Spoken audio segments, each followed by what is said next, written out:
A nossa sociedade pós-Revolução Brasileira será para todas, todas e todes. Doa quem doer e quem não quiser, tchau e benção. Olá, terráqueos! Hoje a gente vai fazer o react de uma das pessoas que eu mais gosto nesse mundo, que é nada mais, nada menos do que o tio João. E ele vai responder pra gente algo que muita gente se pergunta. Será que pessoas trans seriam perseguidas no comunismo? O tio vai responder essa pergunta pra gente. Mas antes, já queria pedir pra você deixar aquele like, se inscrever no canal, ativar o sininho pra não perder nenhum conteúdo novo. E se você gosta do meu trabalho e pode contribuir financeiramente, aqui na tela tem o Pix, também tem o Apoia-se Camarada Luna, o link tá aqui na descrição. Ou você pode se tornar membro do canal para ter acesso a conteúdos exclusivos da área de membros. Ah, e se você estiver precisando de uma nutricionista radical para te ajudar, clica no link da bio que lá tem todas as informações para você marcar uma consulta comigo. Bora lá? Me considero comunista, comecei a me organizar esse ano, mas tenho uma dúvida / receio crucial sobre um futuro Brasil socialista. Sei que o receio da perda de direitos LGBTQIA+, não é exclusiva no comunismo, pois vemos isso acontecer diariamente em muitas aspas democracias capitalistas. No entanto, me preocupo com o que aconteceria com o direito das pessoas trans no Brasil, o país que mais as matas no mundo, se o rumo da sociedade fosse decidido majoritariamente por uma população que hoje é transfóbica. Sim. Olhando para exemplos históricos como Cuba, a mudança legal de gênero sem cirurgia só foi aprovada agora em julho de 25. Minha pergunta é: como podemos garantir que em um Brasil socialista os direitos já conquistados pelas pessoas trans não serão apagados ou colocados em risco e, mais importante, quais mecanismos práticos o comunismo oferece para ampliar e acelerar a possibilidade de avanços nos direitos das populações trans, apesar do contexto de maioria transfóbica, assegurando que nossa luta não seja secundária?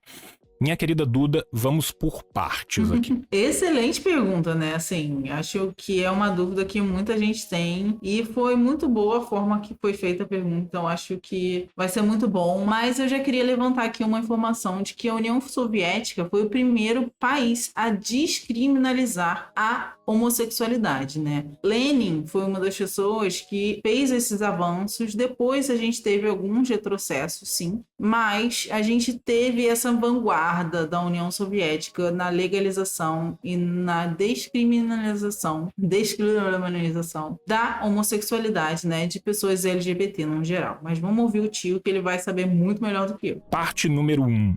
Eu vou falar um pouco da história desses direitos, tanto num viés positivo como num viés negativo. O que significa dizer? Significa dizer que eu quero falar não só dos avanços, mas também dos retrocessos. Se a gente para pensar em direitos ligados à sexualidade em geral, o primeiro lugar que começa a garantir direitos ligados à sexualidade, direitos ligados a gênero, direitos ligados à população LGBTQIAP+, que nessa época não tinha esse nome, obviamente, foi na União Soviética, logo após a Revolução, algo que arrefeceu depois no período da década de 30, na preparação para a Segunda Grande Guerra, e que depois melhorou um pouco, mas não chegou a melhorar tanto. Você tem outros exemplos que avançaram muito mais. Por exemplo, na Alemanha Oriental, foi um dos primeiros lugares que a gente pôde ter abertamente casamentos de pessoas do mesmo sexo. Tá? Tô usando o termo da época para você entender.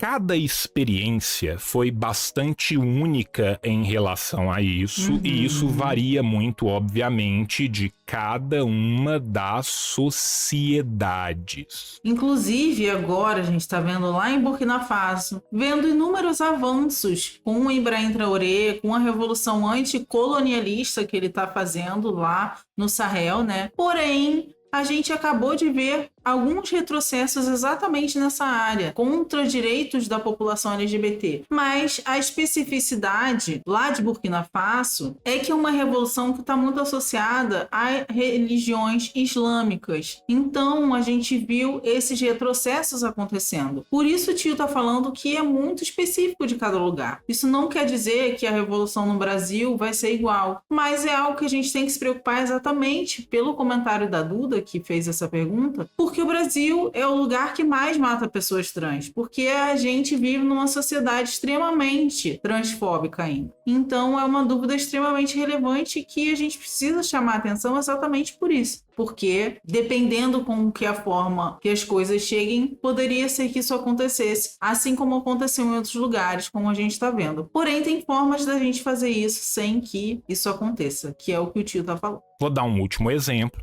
que é o exemplo de Cuba. Cuba teve um período persecutório aos direitos LGBTQIAP+, chamado de período gris, inclusive tem vários documentários a respeito disso, e hoje em dia Cuba tem uma das legislações mais avançadas do mundo inteiro em relação aos LGBTQIAP+. Ou seja, mesmo sociedades sexistas, mesmo sociedades conservadoras ligadas à religiosidade, como era o caso da sociedade cubana, nós estamos falando de uma sociedade que tinha mais de 90% de católicos, conseguiu caminhar em direção a isso. Quando a gente olha do outro lado da cerca, o que a gente vê? A gente vê garantia de direitos? Não. Não. A gente vê o Alan Turing sendo castrado quimicamente depois de basicamente salvar a Inglaterra na guerra. A gente vê legislações nos Estados Unidos que só começaram a garantir direitos para as populações LGBTQIAP+, depois dos anos 2000, sendo que em até 2006 ainda tinham estados dos Estados Unidos que consideravam sodomia um crime digno de cadeia. O mesmo estado que considerava sodomia um crime de cadeia não considerava zoofilia um crime de cadeia. Sim, estou falando do Bible Belt ou Alabama. Então vamos pensar aqui. Muitas vezes uma luta é cooptada. O que é a cooptação de uma luta? É esvaziar uma luta do seu caráter revolucionário, do seu caráter de mudança social e transformar essa luta simplesmente numa questão identitária por si só. Esse é o identitarismo liberal, aonde a gente vai ter negros no topo. Se tem um negro que é bilionário e 60% da população que passa fome nos Estados Unidos é negra, foda-se. O favela venceu enquanto teve a maior chacina do Brasil aqui no RJ há um mês atrás. Se tem um negro que virou o juiz e ele tem um outro negro que é mordomo dele, lindo, maravilhoso. Sim. Se tem um negro que virou o presidente, mas 85% da população carcerária é negra, a gente não tá nem aí. Você entende? Não é esse tipo de luta que a gente vai fazer. Quando a gente criou o Revolution, a primeira pauta que a gente decidiu foi falar disso. E por que a gente decidiu falar disso? A gente decidiu falar disso porque isso é muito importante para o movimento comunista hoje. Por quê? Porque o movimento comunista tem que ter autocrítica sem ter autofagia. A gente tem que aprender com os erros do passado para que a gente não os repita. Perfeito? Beleza. Vamos avançar. É muito importante que as identidades sejam preservadas, é muito importante que a gente lute por cada uma dessas identidades. Sim.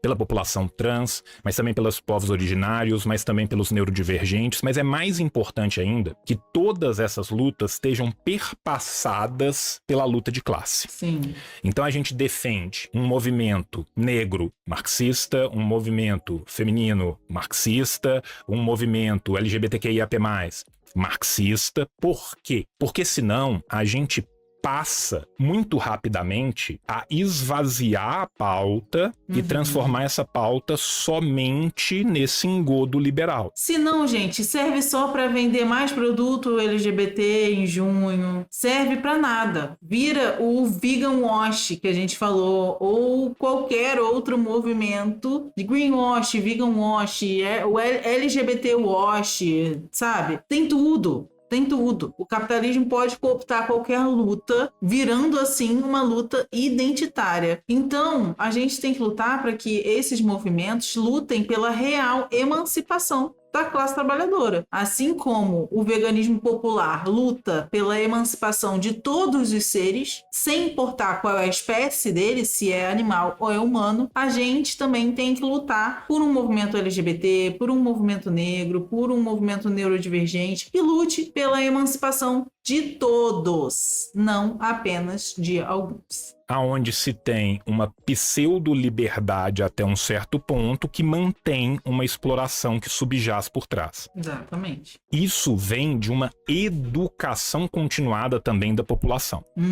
E a população precisa de ser educada, aí vocês me desculpem que eu vou falar, quer queira, quer não.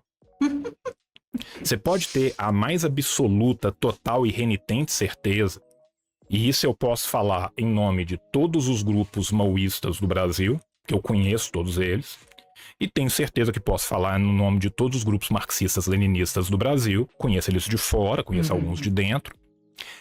Essa será uma luta nossa também. Sim.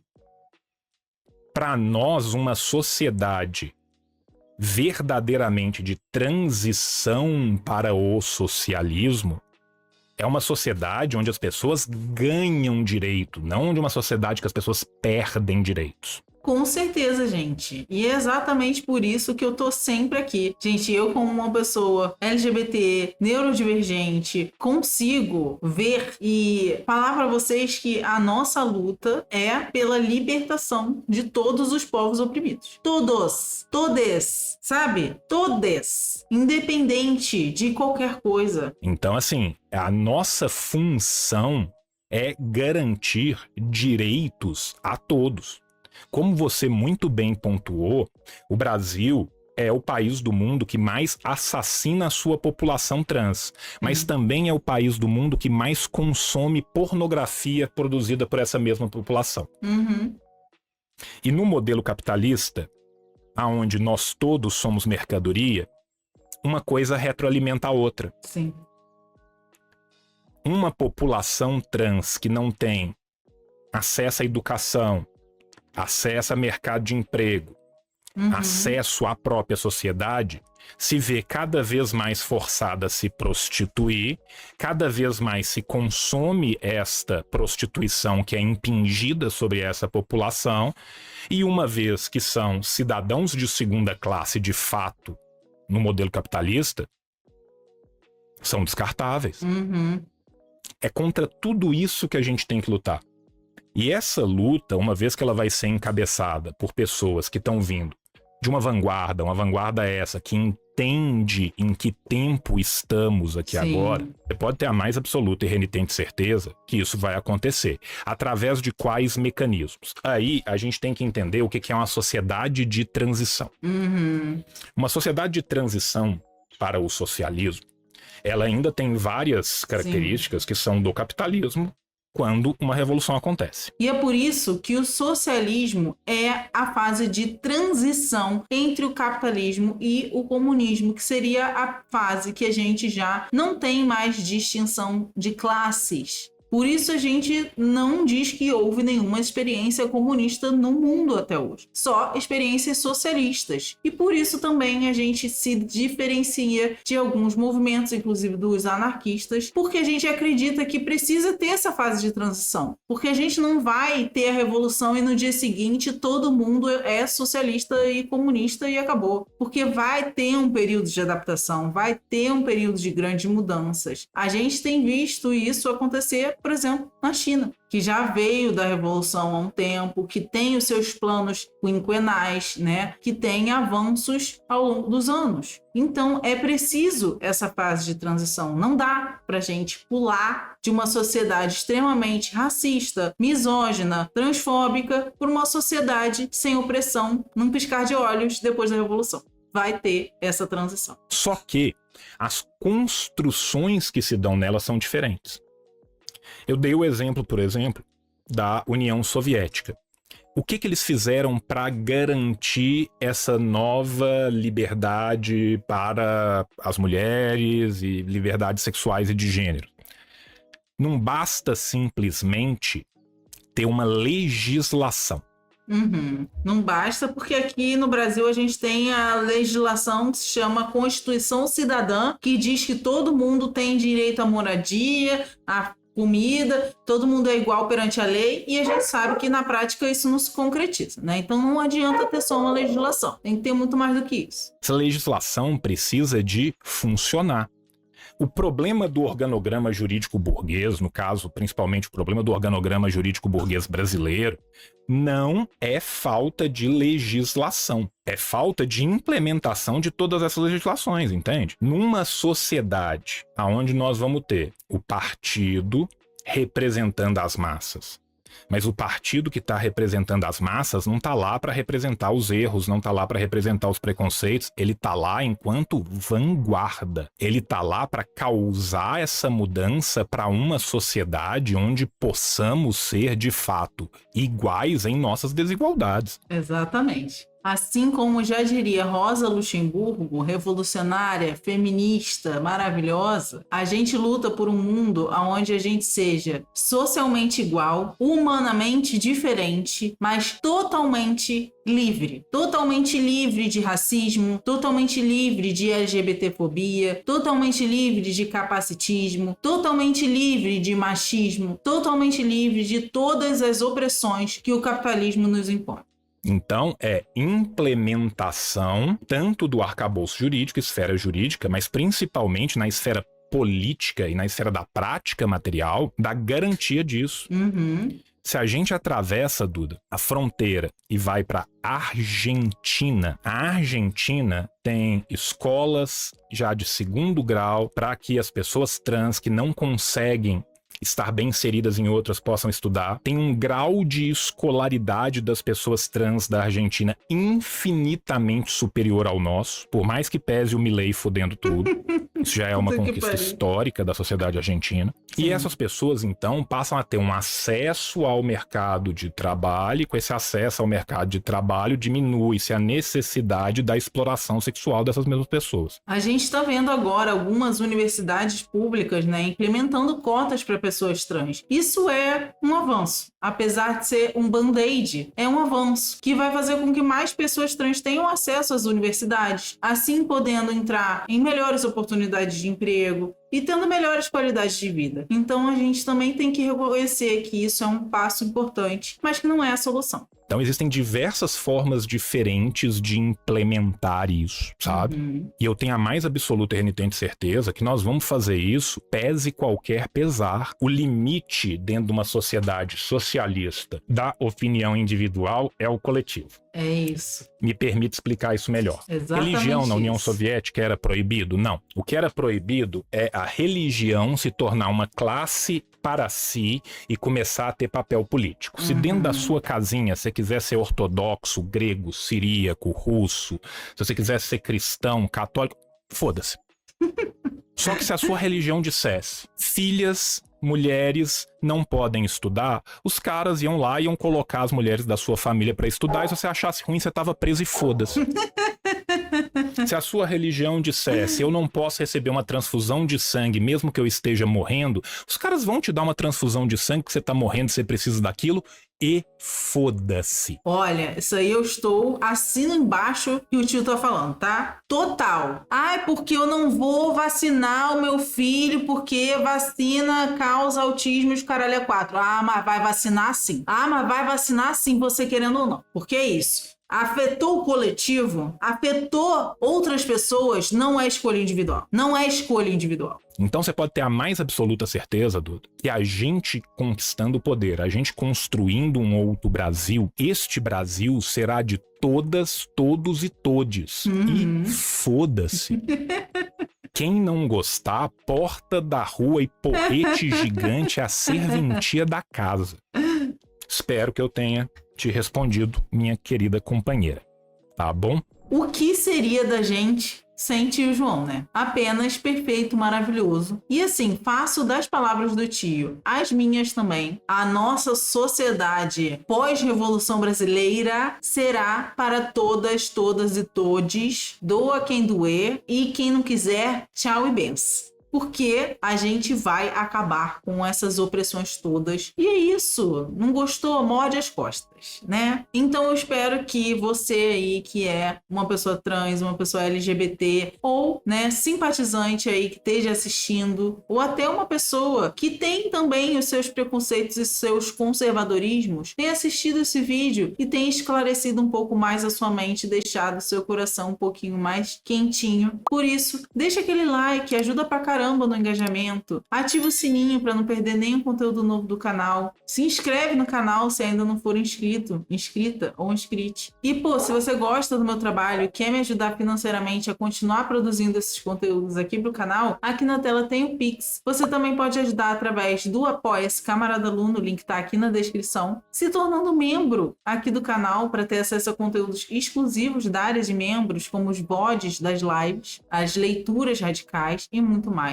E se você estiver precisando passar por um profissional da área da saúde, no caso, uma nutricionista, que não vai te julgar, que inclusive vai saber tratar de você, pessoa LGBT, com todo o carinho e atenção que você merece, clica no link da bio que lá tem todas as informações para você marcar uma consulta comigo.